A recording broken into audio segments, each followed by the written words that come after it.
He called the world a mess. The hopes of the post-Cold War era dashed.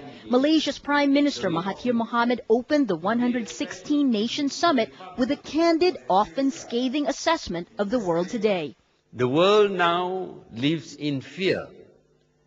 We are afraid of everything.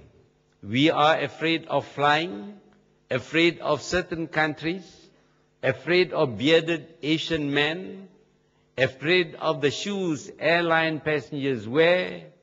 Mr. Mahathir defended Muslims, tracing the roots of terrorism to injustice and inequality, dubbing both Palestinian and Israeli acts of aggression as acts of terror, going against what he called double standards of the West.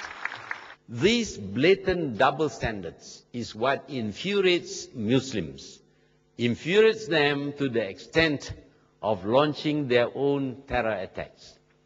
If Iraq is linked to the Al-Qaeda, is it not more logical to link the persecution and oppression of the Palestinians with September 11th? I thank you. With representatives of Iran, Iraq, and North Korea in his audience, many here agreed.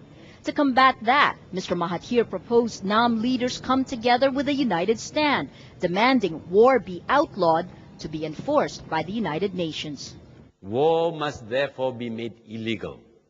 The enforcement of this must be by multilateral forces under the control of the United Nations. No single nation should be allowed to police the world, least of all to decide what action to take when. There were many apparent jabs at the United States, although not once in his speech did Mr. Mahathir mention the U.S. As a moderate, progressive Muslim nation, Malaysia is a success story for the Muslim world.